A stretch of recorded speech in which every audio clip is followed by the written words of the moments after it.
지금으로부터 3000년 전 BC 935년경 세상에서 가장 지혜롭다고 했던 솔로몬 왕의 행복론에 대해서 여러분은 알고 계십니까?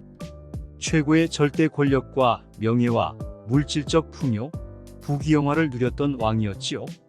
후궁 700명과 첩 300명을 거느렸고 그런데다가 하나님의 선택까지 받아 축복까지 누렸던 왕이었습니다.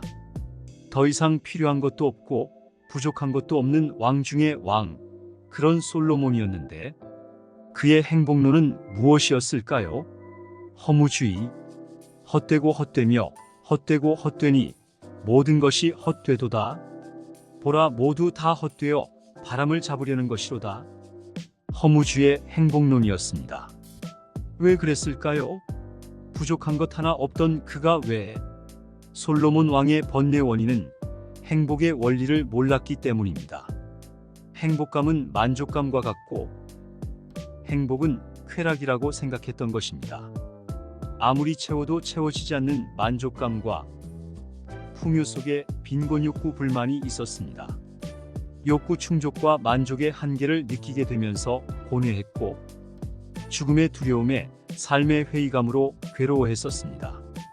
결국 그의 판단은 짧은 인생에 있어서 영원한 것이 없으니 집착하는 것은 헛되고 헛되니 즐기면서 사는 것이 현명하다고 생각했던 것입니다.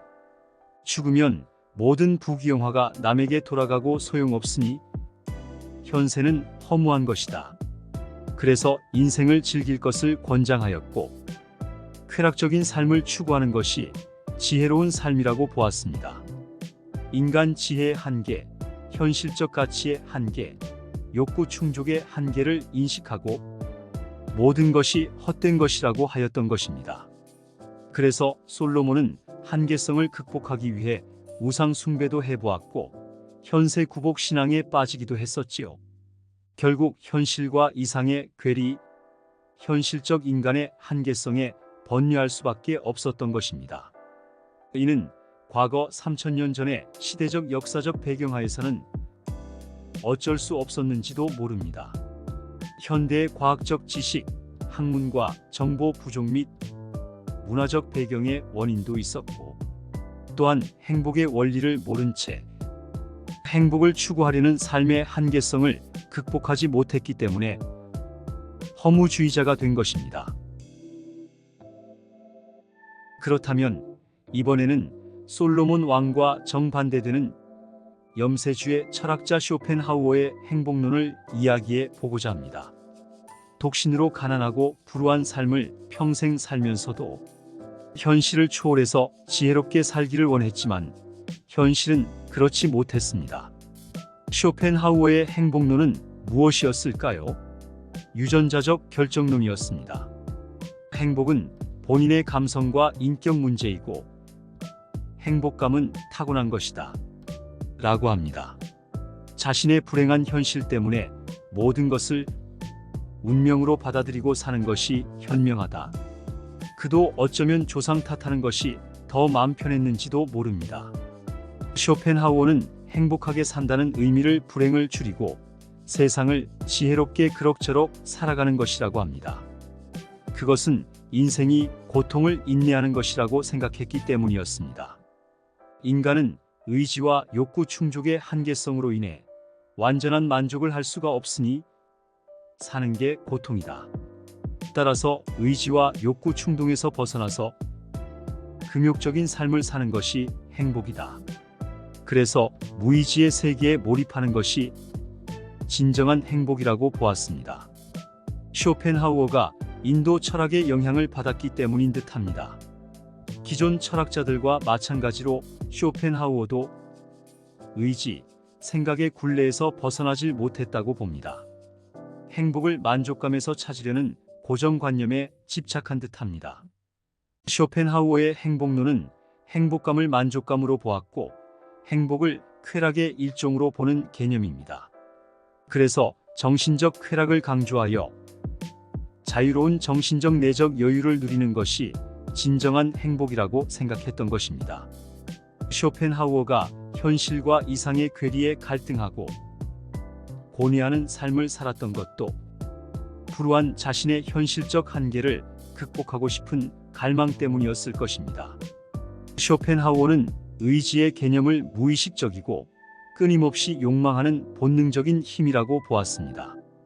그래서 욕구 충족의 불만이 삶에 고통을 준다고 합니다. 그러나 그 의지가 고정관념이라면 생각으로부터의 자유를, 자유의지로부터의 해방을 꿈꾸지 못한 책임은 누구에게 있을까요?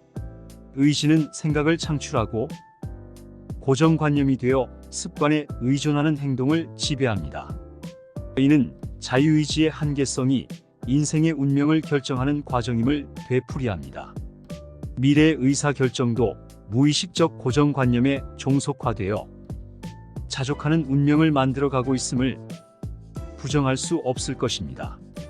벗어나지 못하는 다람쥐 쳇바퀴의 굴레에서 어쩔 수 없이 번뇌할 수밖에 없는 것이 우리들 인생입니다. 그러나 브레이킹 이즈 메이킹, 창조적 파괴만이 고정관념의 틀을 깰 수 있습니다. 의지와 욕구의 갈등에서 회피하는 것이 아니라 융합하는 것이 진정한 자유일 것입니다. 우리들 인생이 유전자적 결정론에 지배당하기에 앞서 발전적 사고로 미래를 꿈꾸며 살아가기를, 그리고 생각으로부터의 자유를, 자유의지로부터의 해방을 기대해 봅니다. 이제 결론입니다. 쇼펜하우어와 솔로몬 왕의 공통점은 무엇이었을까요? 그건 행복감을 만족감으로 보았다는 점, 그리고 행복을 쾌락이라고 생각했다는 점입니다. 그동안 인류의 공통된 착각 오류는 행복감을 만족감에서 찾으려는 실수를 범해왔다는 것입니다. 그리고 행복을 쾌락에서 찾으려고 고민해왔다는 것입니다. 그랬기 때문에 답을 못 찾은 거라고 봅니다. 만족감은 쾌락에서 오는 것이라서 한계 효용 체감의 법칙이 적용되기 때문에 욕구, 충족하면 할수록 체감하여 오히려 더 하락합니다.